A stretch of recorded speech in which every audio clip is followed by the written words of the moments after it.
Good morning, Victor. How'd you sleep? It was the worst sleep of my life. Why? What happened? I was having flashbacks to that terrible event, which I was going to tell you about last night. Oh yeah, that time when you wore the red high heels and a tight orange dress, right? Wait, what? No. I'm talking about the most horrible thing I've ever done.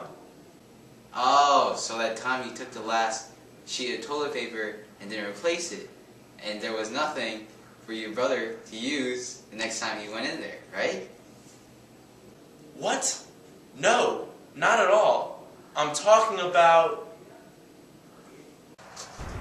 that dreary night in November when I beheld the accomplishment of my toils, when with an anxiety that almost amounted to agony, I collected the instruments of life around me, that I might infuse a spark of being into the lifeless thing that lay at my feet. I saw the dull yellow eye of the creature open. It breathed hard, and a convulsive motion agitated its limbs. How can I describe my emotions at this catastrophe, or how delineate the wretch whom with such infinite pains and care I had endeavored to form? His limbs were in proportion, and I had selected his features as beautiful. Beautiful! Great God! His yellow skin scarcely covered the work of muscles and arteries beneath. His hair was of a lustrous black, and flowing, his teeth of a pearly whiteness, but these luxuriances only formed a more horrid contrast with his watery eyes, that seemed almost of the same color as the dun-white sockets in which they were set, his shriveled complexion and straight black lips.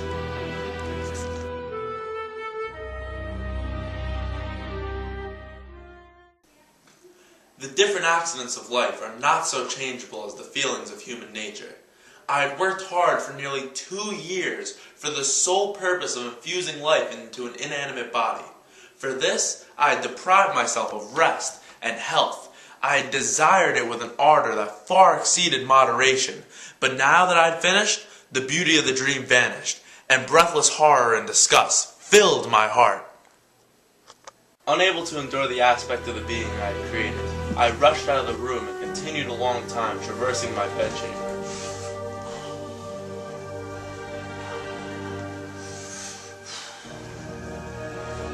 Unable to compose my mind to sleep. Eventually I threw myself on the bed in my clothes, endeavoring to seek a few moments of forgetfulness. But it was in vain. I slept indeed, but I was disturbed by the wildest dreams.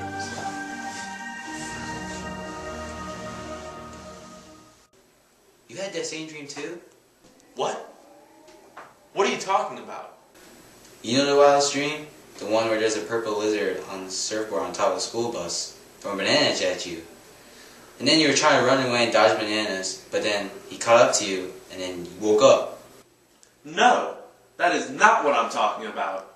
Oh, okay, I guess you didn't have the wildest dream. Honestly, now I get why you have no friends. But forget the dream. Anyways.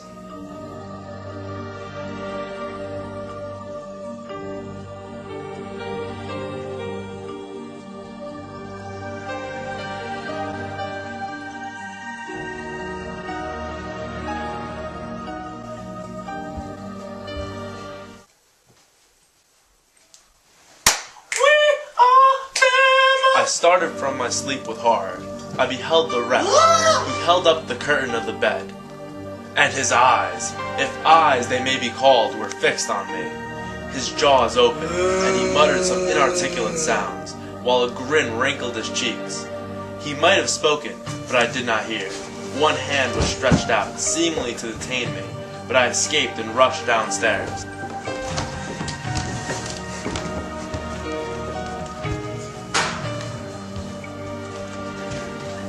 I took refuge in the basement belonging to the house which I inhabited, where I remained during the rest of the night, walking up and down in the greatest agitation, listening attentively, catching and fearing each sound as if it were to announce the approach of the demoniacal corpse to which I had so miserably given life.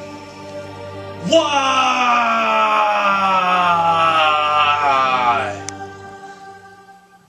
So then what happens? It's getting kind of late. I think I'm gonna go to sleep. Alright, sleep tight.